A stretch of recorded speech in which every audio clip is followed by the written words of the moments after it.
Okay, here we go for July the 6th, 2014, this Sunday. Once again, there's our website where we'll be posting these videos from now on, tbcadultbiblestudy.blogspot.com. We're about to begin a expository series through the book of Philippians. So we're going to study on Sunday mornings through the book of Philippians. So before we get there, we're going to spend this morning going through the background of the church at Philippi, what's going on. In Sunday school this morning, we're going to be looking at Acts chapter 16, verses 6 through 10. And the title of our message is this: You're a Christian because Paul went to Philippi. And we're going to explain that. Why I would write the title, meaning that Paul's going to Philippi resulted in our conversion. So there's a passage there. You're going to have somebody read that for you. And here's the context. Paul's ministering primarily in the eastern part of the Roman Empire. Think of modern day Israel, Syria, and Turkey. We have a little map down here. Paul's down here. He's down here a little below, actually, Israel. And he's been ministering up in this area right here.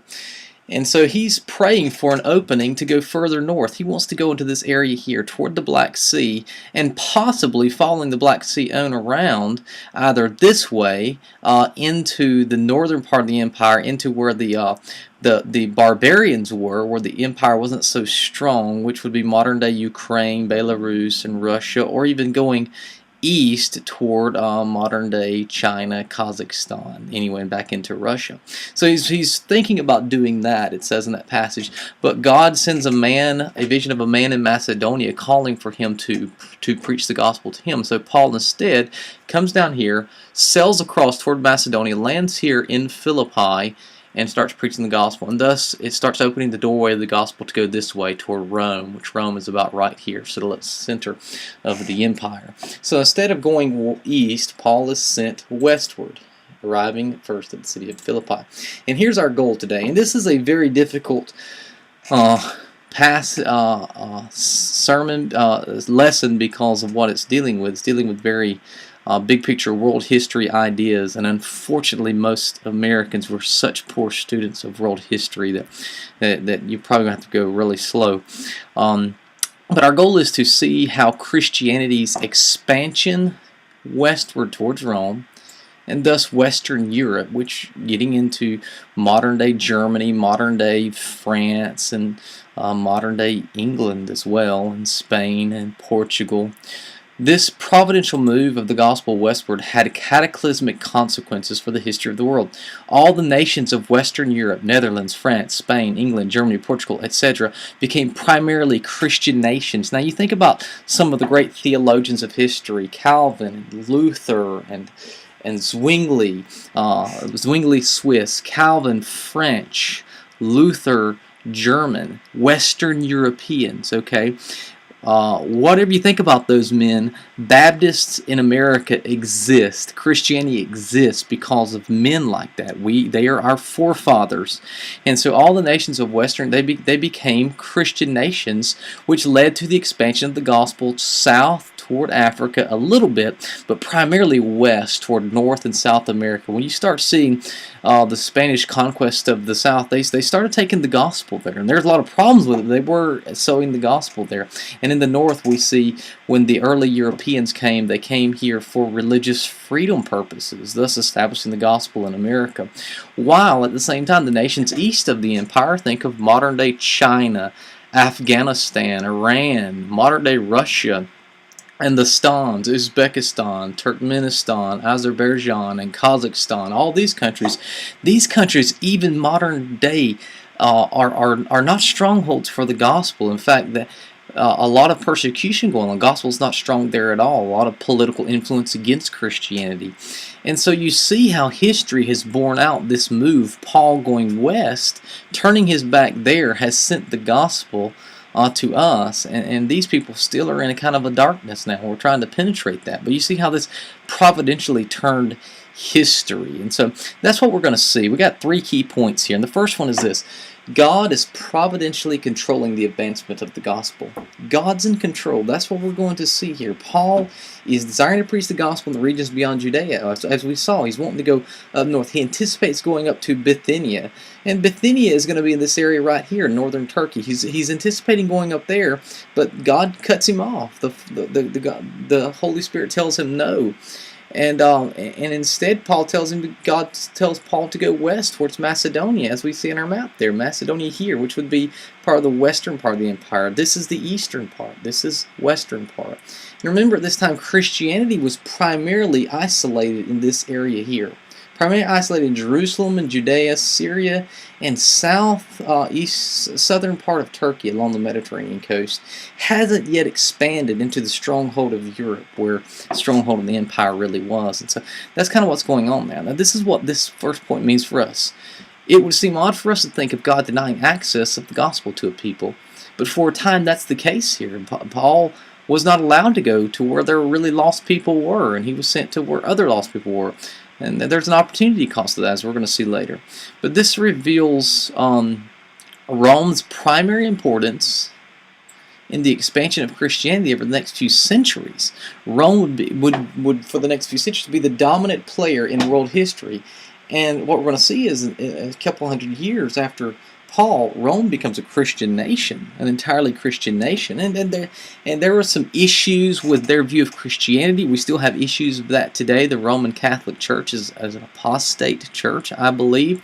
But in the early few centuries, the kingdom of Rome was producing the great scholars, Augustine and Athanasius, and all these great men were citizens of the Roman Empire. The Roman Empire became Christian. So we see God is strategic with the gospel. His end goal is the expansion of the gospel over all the powers of the earth. And you see that in Acts chapter 11, verse 28, where Rome is synonymous with the whole world. So taking Rome was a picture of God taking the whole world, seating his son Jesus as Lord of Lords. And so he reveals that by turning Paul toward Rome. So it's a picture of God wanting to have the gospel advance over the world, the gospel taking over the strongholds of the world and ruling the world. God rules over all peoples, and the gospel is the means by which we spread that rule. Now here's the key takeaways. God is providentially in control of all of history, orchestrating all events for the purpose of spreading his kingdom message, the gospel, and the authority of his kingdom's head, Christ. Okay? You can't separate gospel from lordship, as we're going to see later. Number 2, all authorities will be subjected to the lordship of Christ. God's conquest of the mightiest kingdom of mankind, Rome, once again, according to Acts 11:28, synonymous with the whole world, reveals that there will never be a kingdom of man that should not give its allegiance to the kingdom of Christ. He is literally Lord of Lords. So God is strategic in and providentially spreading the gospel and controlling history, God controlling history. Now that leads us to a few questions here. Number 1, what do you think of when you think of the word providence? What do you think of? Ask them what they think. The early Baptists, when they founded the colony of Rhode Island, Rhode Island was one of the only Baptist colonies of the early colonies, but they named the capital Providence. Why? What does that mean? Question number 2. Is God's providence another word for God's sovereignty? And if so, is it a good thing or a bad thing? Is God being in control of history a good or a bad thing? And what does that mean? What does that even mean that he's in control of history? Now, how should God's providential control of history affect our view of our present cultural situation? And here's the reason I ask that, because our culture is going south very quickly. And it's very easy for us to think that that's going to be the way of the world for the history of the world, that we're destined, that the Church of the Lord Jesus Christ is destined for failure. Is that the case? Even if America is destined for for failure? Does that mean the church is?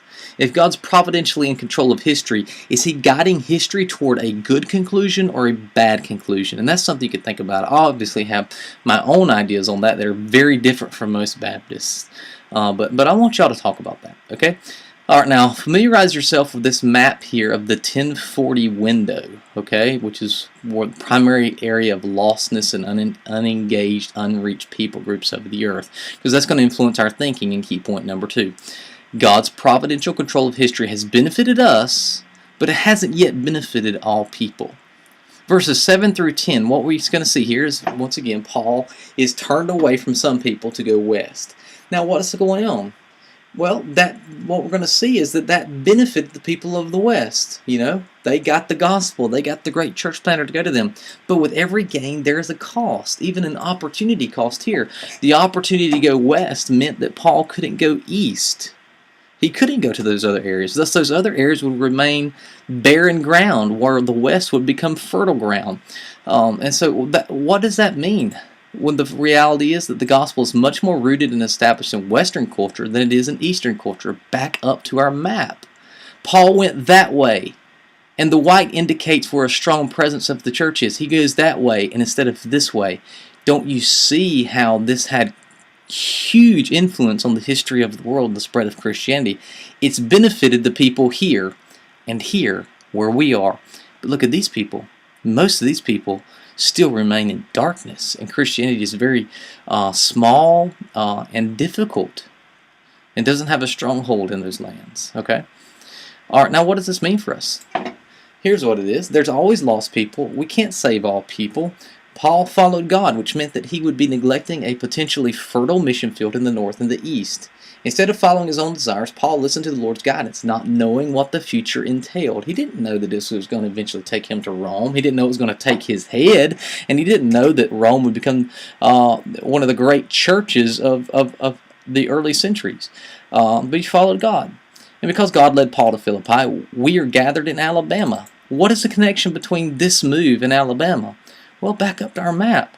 If God had gone this way, this would be in the white, and we would be in the red. You see how we are benefits of this one thing, this one providential move of God to send the gospel toward Europe instead of toward China. Because of that, European peoples, of which we are descendants of European peoples, have the gospel. And the descendants of those east don't have the strongholds of the gospel like we do. Okay, so there is a connection. Now, if Paul had gone east, perhaps it would be China or North Korea that we're talking about. Just like I said, that would be permanent Christians, and we would be the unreached peoples. Okay, so one decision plotted the course of all history. Here's the key takeaway: we should be extremely grateful for the providence of God to bring the gospel to us. We're children of grace, and without God's sovereign grace, we would not be His children. Listen. God is sovereign, and He is providentially bringing the gospel to peoples. We benefit from that. We can't bring the gospel to ourselves. We would be in darkness if God hadn't providentially moved 2,000 years ago in a vision to a man named Paul. We would be in darkness. And I want your students, your class members, to understand that they exist solely by the kindness and mercies of God. Number 2, there are opportunity costs associated with gospel ministry. Since resources are limited, we cannot be everywhere at all times preaching the gospel. Technology helps, but ministry of presence can't go on everywhere. We have to make God-informed, prayerful decisions about where we're to take the gospel and then go. Okay, we can't be everywhere. Pick a place and go. Pick a ministry and support it. Pick a people and serve them. And just because there's lostness there doesn't mean that that's the number one reason we make a decision to go somewhere, because there's lostness everywhere. Question number 1. Do you think it was fair for Paul to neglect the peoples of the East? Is it fair now, as that 1040 window image shows us, that the majority of the East is in darkness while the majority of the West has access to the gospel? Is that fair? Is fairness even a good word for all this? Okay. Number 2.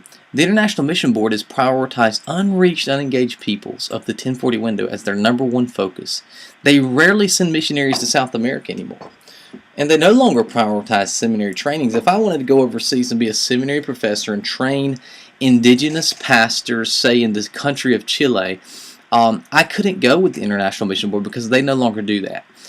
Instead, they want to send people to the 1040 window where the most concentration of lost people are. Here's the question. Is this a good strategy? Okay.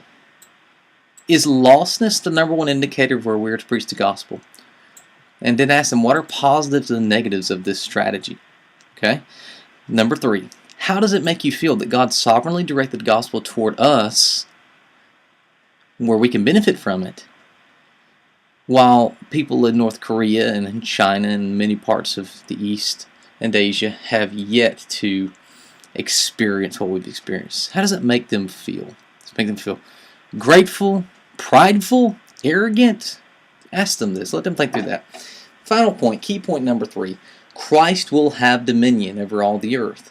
God's turn toward the capital of the most powerful empire in the history of man is a key indicator of God's intention to bring all powers and rulers under the rule of His Son Jesus. Everything is going to be brought under the authority of Jesus. Now, have someone turn to Psalm 72. We're going to read verses 8 through 11, which is a messianic psalm foreshadowing the reign of Christ. Okay? And it talks about Him ruling, having dominion from sea to sea. That tribes bow down before Him. Enemies lick the dust. Kings worship Him and bring tribute to Him. They bring gifts to Him. And all kings fall down before Him, and all nations serve Him. All nations, okay? Now, what we see in this psalm is a picture of foreshadowing the universal rule of Christ over all kingdoms. Jesus is called King of Kings and Lord of Lords, indicating His overarching rule and authority over all the kingdoms and rulers in existence. The preaching of the gospel is, then this is a key point here. The preaching of the gospel is not just heralding the good news of salvation from sin, it is heralding the good news that there is a kingdom with a king who will rule over everything with wisdom and justice, severity and mercy. When we preach the gospel, we are preaching the lordship of Christ. What does this mean for us? Jesus is not just a Savior, He is the Lord. True saving faith is not anticipating salvation of our souls one day in the future, as many people ignorantly believe, but living gladly now under the lordship of Christ. This lordship, because it is singular, must necessarily spread over all things. Thus, there is nothing in all of life that should exist outside of the lordship of Jesus Christ. If He is Lord of all, then we should desire all peoples and all things and all governments to be brought into the subjection to His rule and His reign. When I say governments, because government is the chief representation of the rule of man. And the rule of man must be brought underneath the rule of Christ. And you see here the reason human governments typically seek to suppress Christianity, because they know deep down that the lordship of Christ is an attack upon their supposed rule and authority. Alright, key takeaways in this final point here. Number 1, Jesus didn't appear just to save souls. He appeared to rule a kingdom as an omnipotent king, all-powerful, all-ruling king. The gospel isn't just about going to heaven when we die.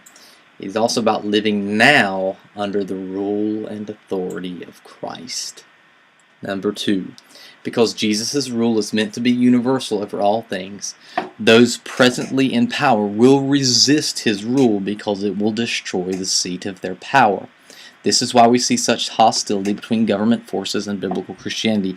In fact, many theologians argue that the beast of Revelation, that the enemy of the church that we see in the book of Revelation is actually a representative of just human government and ungodly governments and ungodly powers. So there is a hostility that we even see in our culture today between human government and Christ's government. Why? Because human government recognizes that Christ's government will ultimately supplant it. Alright, questions. Have someone read 1 Corinthians 15, 24 through 27, and then answer these questions. What does all things mean? And what does that say about secular things? Should the American government be brought under the authority of Christ? Should education Is education something secular? Is anything secular? Okay. Number 2, when does the end come? Verse 24. When does the end come? It says, when it comes after he destroys all rules and authority and powers. Okay. What does that say about the future of the church? And I ask that because so many people think the church is destined to be persecuted, and the only way out is some rapture in the future where we escape just all this oncoming judgment. But we see here a picture that no, it's coming after Jesus wins and destroys all his rule and authority, every power and authority against him. That it comes after the victory of Jesus Christ. How does that connect to our view of the church? What does that say about it? Is the church destined for failure or for triumph? Okay. Practically speaking, how is the dominion of Christ spread? It's through the preaching of the gospel. What is the primary institution that spreads the dominion of Christ? Well, it's the church. Where does a mission organization fit in that? Are mission organizations biblical? Are they good, or is the church responsible for the evangelization of the world? Number 3, how does the Lordship of Christ influence our view of salvation? Can someone who refuses to live now under the authority of Christ have any confidence that they will get to live eternally under the benefits of Christ? And how should that influence our evangelism? All right, in our conclusion here, I've concluded some extra points which I do not believe you will be able to get to, but if you can, they're there. They're just excess notes from this study that you can go through and maybe inform your own thoughts and ideas. But if you have any questions, since this is a very difficult, very theoretical and philosophical lesson, feel free to text me or email me. I hope this is helpful for you, and I hope you're able to pull this off Sunday. Thanks.